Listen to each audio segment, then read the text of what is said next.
Welcome to the Whiskey Vaults. I'm Rex. I don't have an accent. That wasn't an accent. Welcome to the Whiskey Vaults. I'm Daniel. He's a level 3 whiskey sommelier. He's a master. And today we are trying Rittenhouse. Very popular with bartenders who like to do mixed drinks and stuff. So we're going to try it straight because we're doing it wrong. Here we go.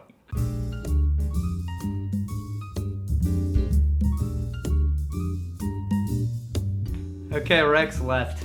I'm here. I told him I was pouring a rye. Checking a voicemail, David. In between when we started the video and now, he went to go check voicemail because he couldn't be bothered. Yeah. He couldn't wait through the 5-second jazz song opening. Daniel, he rambles for like, look, in between these videos, because we batch shoot the videos, he'll go on for like 30, 45 minutes.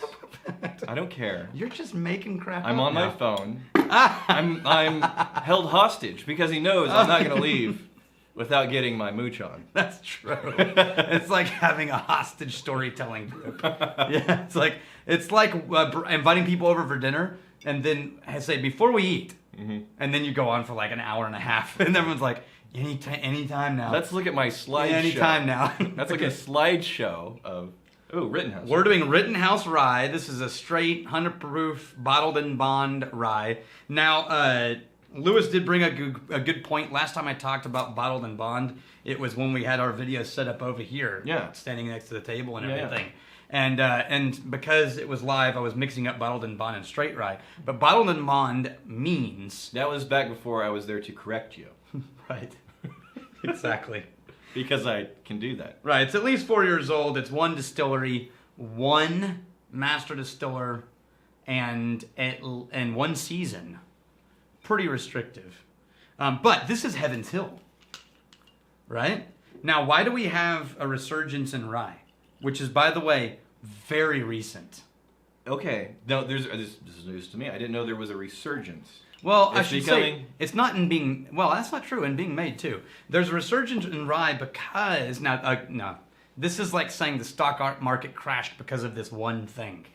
There's so many moving parts. But essentially, you had... Rye was the original Pennsylvania whiskey. Okay. Monongahela, and I'm probably pronouncing that river wrong. And then rye whiskey, versus bourbon in Kentucky, and blah, blah, blah. So, rye was a really well-known whiskey. It's dominant in Canada. It was like the primary whiskey in Canada. It smells like erasers. It smells like erasers. And then it sort of fell out of favor. I like this smell. But Canada, it didn't fall out of favor with Canada. That was still a dominant mixing whiskey. Well, MGP, you remember the big bad wolf? MGP was making a crap load of rye. Depending on who you ask. Either the big bad wolf or the giver of so many whiskeys. Yeah, which is our stance. And I don't have to pay for it. Yeah, that's right. So MGP was making a ton of rye, shipping it to Canada for Canada to use. You know the smell when you're using eraser, you're using it a lot, and then you start getting that just hard burnt rubber eraser smell. Well, that's not very flattering. No, I love that smell. Oh, you don't mean the end of the pencil. You mean when you get the square eraser and you use like a third of it in one run. Yeah, I remember that. Because your mom said, I can't read any of your handwriting on this. You need to redo it over again. No, my mom didn't. And you got to start completely over. My mom didn't care about my homework. Okay, so erasers with some sugar sprinkled on top of the eraser. Sugared eraser. Yes, that's what it is. On the nose. All right, so MGP was shipping their rye to Canada. And then all of a sudden, there was a lot less demand for it all at once. And so MGP ended up with all these ryes. So they started selling them to independents in the U.S. who would relabel them as their own rye. Now, guess what an MGP rye is? Bulleit. Oh, yeah. Right? Yeah, super good. Now, ice. Held up the this ice. is not MGP. Okay. This is Heaven Hill. And I'm getting cinnamon on this. Oh, of course. Rye always gives cinnamon to me. Rittenhouse is a Heaven Hill rye. Now, the other group of people, we have to thank for the resurgence in rye, whether you want to admit it or not, hipsters. Oh. They made it cool to bring back rye cocktails. My clothes aren't cool enough. I do have the beard, and I should throw on some glasses. You're like 25% hipster. Yeah. Yeah. No, rye was brought back in all the cool, funky cocktail bars because rye makes really good cocktails. Mm-hmm. And Rittenhouse Rye makes wonderful cocktails. Now, how common is it to drink rye straight? It's getting more and more common. Okay. It wasn't originally. It was reintroduced to the general populace through cocktails. Yeah. And now it's sort of exploded, and everybody is really digging rye whiskey. And I get why. So, here's the thing. If given the option, I'm leaning more towards... Yeah. I'm leaning more towards the Scotch or bourbon. Yeah, me too.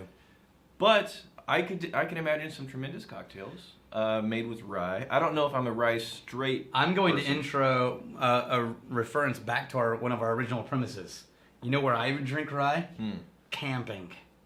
Why? For some reason, that's sort of punchy. We're camping. We're out in the wilderness. We're eating campfire Dinty Moore beef stew. Makes you feel like a man. And we're drinking rye whiskey.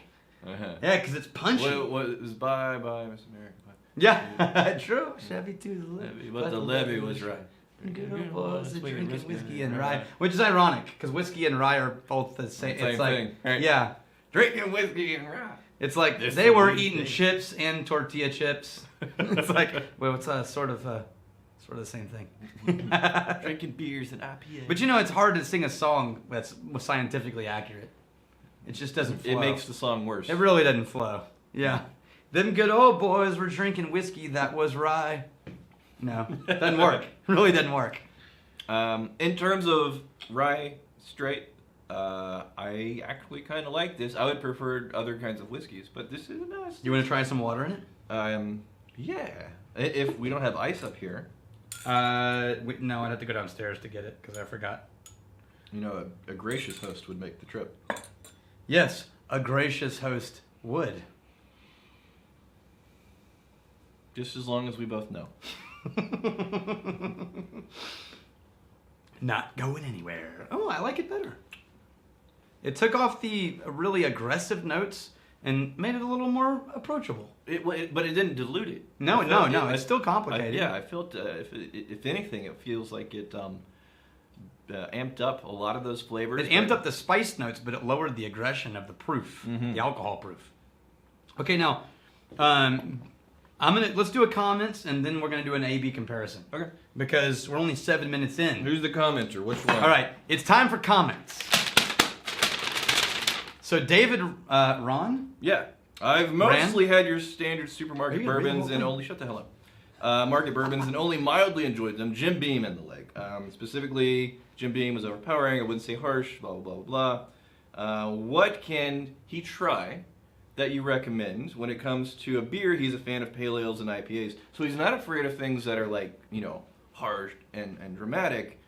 Thanks for the help, Rube. Keep up the awesome work. It is awesome work that we do. We're awesome. So what can you recommend to David, who is a fan of pale ale, IPAs? He found Jim Beam to be a little bit too harsh. Was the word that he used? I'm gonna go on record, David, as saying that surprises me. If you like IPAs, which are, in my opinion, the most dramatic beer category that Take exists. the enamel off your Yeah, teeth. holy shit. I mean, how can you drink an IPA and have Jim Beam, of all things, be aggressive? Maybe he's drinking it like a beer, just. Yeah, with a straw. No, I think the only this is like a doctor prescribing medicine for something over the phone, right?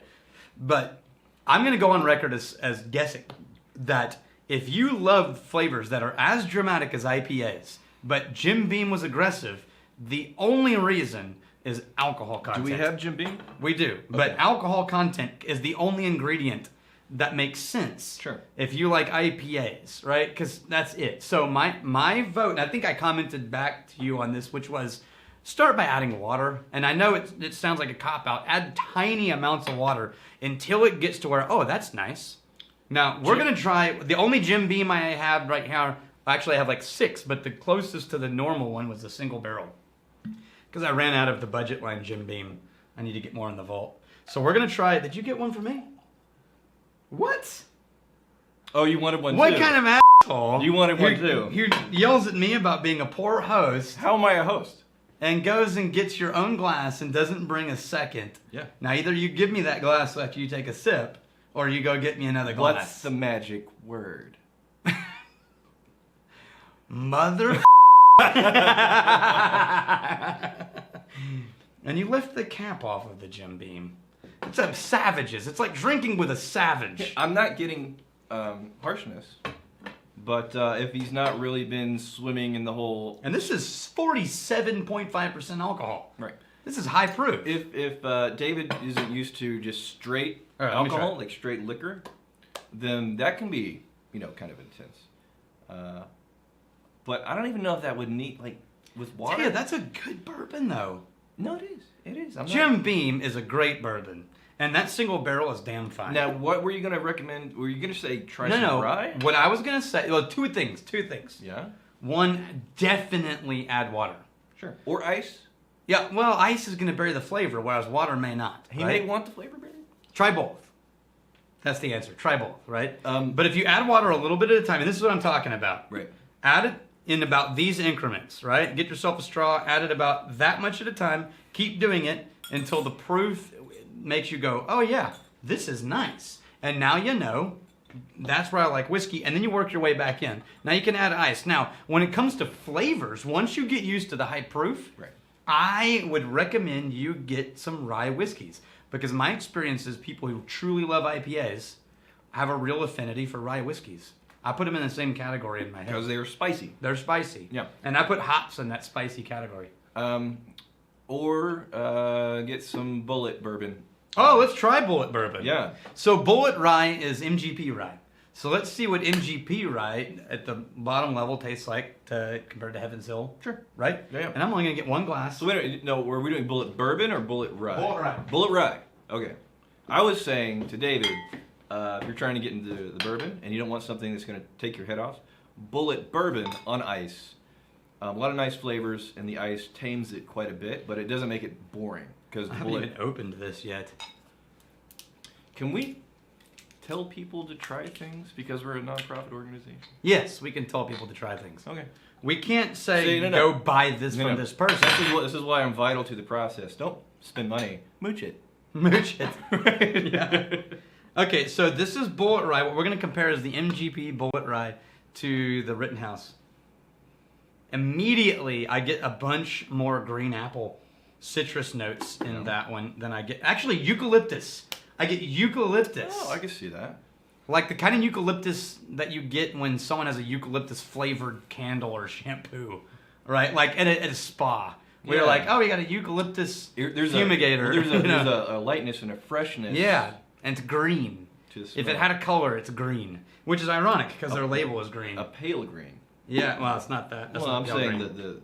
the color of this flavor. Yeah. We're just making shit now. It's a loud flavor. It's allowed. Okay, now I didn't get to try it. I just smelled it. So let me see it. Ooh, I like this a lot. The smell is a good indicator of the flavor. Oh, totally different. No! Totally No different. way! Are you kidding me?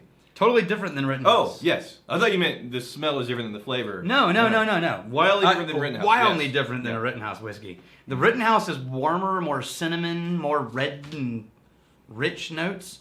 The MGP... Oh, your sign fell down. Yeah. Your MGP is far more sparkly and green and effervescent. Like a champagne whiskey. Rittenhouse, spicy, cinnamon, and... you know what? We're going to have to do a whole video on MGP, Bulleit Rye and Bulleit Bourbon. You know what? I got to tell you. When we're not 3 deep. I haven't... That's craftsmanship. Yeah, that's craftsmanship. That thing just keeps falling off the wall. I haven't had a Bulleit that I don't like. Yeah, MGP, man. I'm telling you. They make good I stuff. I could care less about MGP. Yep. Because to me, it's not... Good whiskey's good whiskey. To me, it's not MGP. To me, it's the people who are choosing flavor profiles. Like a chef. Right. Do you get pissed off that a chef doesn't grow every damn thing in the kitchen himself? No. Right. All right. On that note, which one are you cheersing with? I'm doing the Bulleit. Okay. Well, I'll take the rest of your Rittenhouse Mother- rack. You know what? All of them have been donated to the cause. Oh. Till tomorrow, may your crazy. Never mooch from a mooch. May your crazy stay this side illegal. That guy. Cheers. Cheers.